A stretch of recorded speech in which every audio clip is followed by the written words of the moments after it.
Hello and welcome back to the Creator Era podcast. I am Tanya and I'm happy to have you here today. Today, we're going to explore something that I believe could change the entire lens through which we see life itself, the way we understand education, because everything begins with how we are educated by our systems, our parents, and most importantly, by ourselves. As you have been aware, if you follow my previous podcast, education is about understanding. And when we understand ourselves, we can connect to life and not reject ourselves from its narrative simply because of lack of understanding. As what we don't understand, we just reject. If humanity is to experience the Renaissance it so deeply needs, if we are to evolve beyond repetition reaction, we must begin by reimagining what education truly needs to be rooted in. And at the heart of reimagining this education lives self-education. The first and the most essential form of learning should be for the self, to know thyself. Before institutions and curriculums, before the idea of schooling as a structure, education was something that was actually very sacred. It was not built around achievement or hierarchy. It was a living dialogue between human being and life itself. Education was not instruction, it was communion, and beyond that, it was actually a transmission. And the earliest form of learning was wisdom shared through story, observation, and experience. It wasn't designed to produce workers or scholars. It was actually meant to cultivate a deeper understanding, to build civilizations, a way of seeing yourself within the greater story of creation and evolution and your role in that narrative. Education was not about climbing ladders. It was about entering circles of learning, circles of story, circles of nature, and circles of creation. I actually speak about this in one of my programs. It helps you recognize your part in the continuum of life, how your choices ripple into the collective, how your essence contributes to the pattern of the greater whole. And in the beginning, to be educated was to learn how to live in harmony with the world around you, to cooperate with nature and not compete or reject it, or actually to live distance from it. It was to understand that wisdom was not separated from soil, the stars, the cycles that sustain us. Because when you strip life back to its very essence, what remains? What remains when we look at life from, a topical view? Man, woman, child, and nature. Everything else, our systems, our stories, our economies, our hierarchies, our structures, it's man-made. But nature is creation itself. It is a divine occurrence. Nature holds original curriculum. It is the classroom of coherency, a living demonstration of balanced rhythm, genius, and renewal. It creates without resistance. It gives and receives simultaneously. It recycles its endings right into beginnings. The sun feeds the soil nourishes the seed becomes the tree breathes life back into the sky and continues the cycle of creation. This is creation, a perfect self-sustaining circle of creation. And whether we realize this or not, we are part of that same cycle. We are just disconnected from it. This is our imbalance. We were never meant to live above or separate from nature, but within it, to participate in its rhythm, to mirror its intelligence, to tell its story through us, because nature doesn't just sustain life, it expresses it over and over again. And it's the same creative force that moves the forest through you, that moves nature through you as nature's conduit, as nature's muse.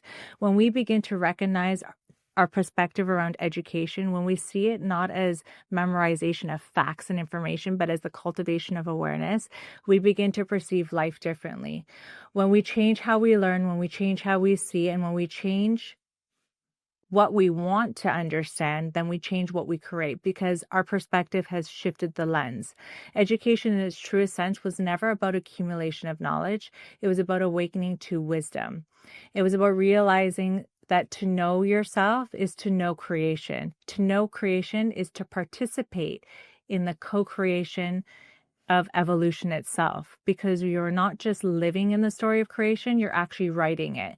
Moment to moment, every thought, every feeling, every action contributes to this larger grand narrative that we are all collectively a part of. And when you stand in alignment with who you truly are, when your thoughts and actions are coherent with your essence, meaning that true spirit within you, you become the frequency of a greater field of evolution, and your story will impact through intention, through knowing. And you're not just affected by the world, you are affecting it constantly, energetically, invisibly. just by being in your essence. We are each a vibration, a tone, a thread within the vast tapestry of life. And when we live coherently, we strengthen that narrative. This is what education was always meant to remind us of, that wisdom is not outside of us, but within. And true education is actually wisdom. That knowledge alone doesn't change the world. It is wisdom because it's archiving evolution. And through archiving, we take what's needed and preserve what has worked and grow from that point. If we can shift our perspective back to that, then we can remember that true education is about alignment rather than attainment and fulfilling roles and titles. It changes everything, our systems, our relationship to life, our societies, and our story. Because the moment we change the lens, we change the narrative. And this is super important. Imagine growing up from a young age, understanding to know yourself, your place within the world, and to understand life. And perhaps nobody has embodied this understanding more clearly than some of our geniuses like Nikola Tesla. Tesla lived as though creation itself was speaking through him. He stated this. He understood that the entire universe, from light to thought to movement, is built on vibration. He said that if you want to find the secrets of the universe, think in terms of energy, frequency, and vibration. He didn't view imagination as fantasy. He saw it as a tuning mechanism, as a tool to tap into the potential. He once said, "My brain is only a receiver. In the universe, there is a core from which we can obtain knowledge, strength, and inspiration." Tesla didn't separate science from spirit. He experienced them as one coherency. He worked with the intelligence of nature, not against it, harnessing what already existed and then translating frequency into form, grounding it into realization. His creations, electricity, wireless energy, the very foundations of modern technology, were not born from striving and chasing, but from alignment, because he received the formulas and the codes to create. He trusted the invisible. He didn't force ideas. Again, he received them. And that's what happens when a human being becomes coherent. There's alignment. It's like tuning into a radio station. The mind, body, and soul become aligned with a greater current of creation. You are simply a vessel to receive. Tesla wasn't the exception. He was a reminder that the great geniuses of the universe move through anyone who's willing to be that conduit, because divine ideas don't come through force. They only come through flow, through surrender. They arrive in stillness and silence. And that was what this episode is all about, the pathway through which divine ideas can find us. You are a center point for destiny through passion, through pain, through compassion, through curiosity and wonder. Each one of us, a different route to coherency, to alignment, to the intelligence that lives within around us, becomes a unique expression of this genius of the universe. Because that's what this moment in human history is calling us to do, to return to this coherency so we can pivot into a greater human narrative. This is what challenges evolution.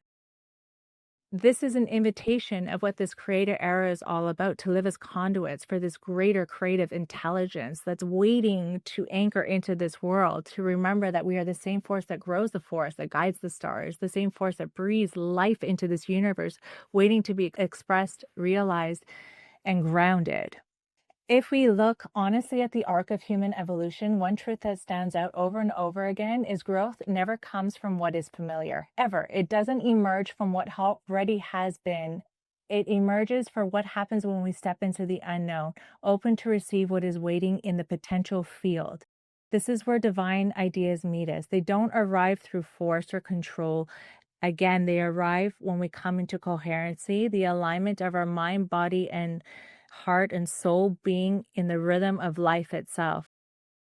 Actually, in one of my programs in the Creator Method, I do speak about the pathways to receive divine ideas, how creative intelligence moves through us, and when we are willing, present, and receptive, we can receive. This is where evolution happens. Each path opens a different way of knowing, all leading towards, again, the coherency, the state of creation and consciousness that become one grounded realization. Some may call it manifestation. I simply call it creation. One is the path of fire and passion, not ordinary drive, but the fire of the soul, expanding to hold more divine light. It is unmistakable pull of purpose. When something larger than you begins to move through you, this is creation's current, guiding you toward the energy of expression. When passion is anchored in love and service, it becomes alignment, the way that the universe directs evolution through you as a conduit. Another pathway is the pathway of the wound. It is a pathway of transformation through challenge. It is the initiation of suffering that refines you into wisdom. Through awareness, pain becomes purification, clearing the old to make space to become an expanded vessel for truth. When the lesson integrates, the wound becomes wisdom, and wisdom opens the doorway to a more awakened, coherent self, offering you a new version of yourself. The path of the heart is the path of compassion and action, pure love as intelligent.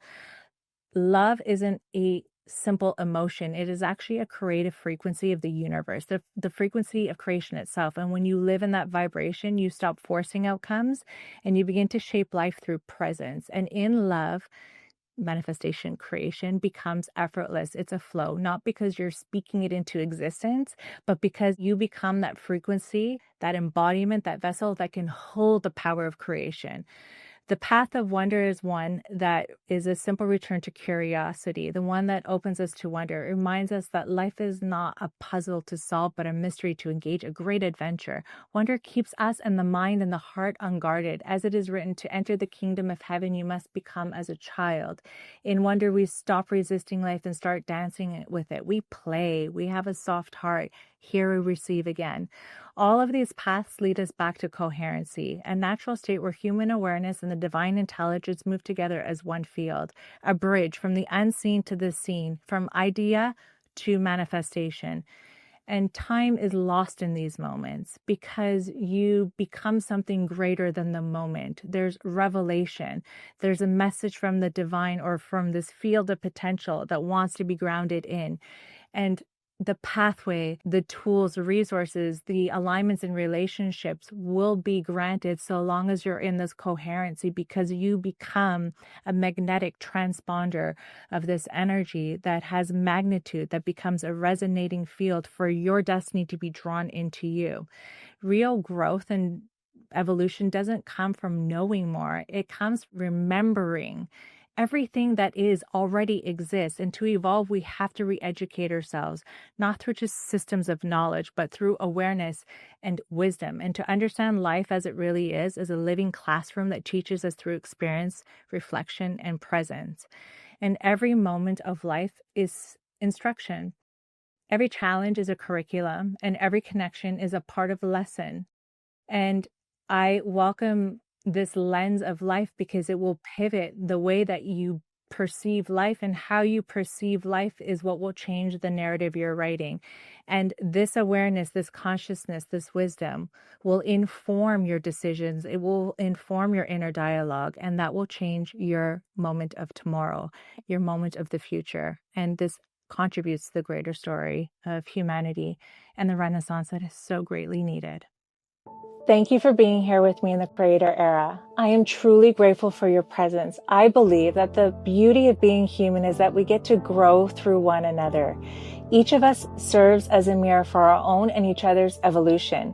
In the power of community and connection, we remember our own shared humanity, and in that remembrance, we find it within ourselves.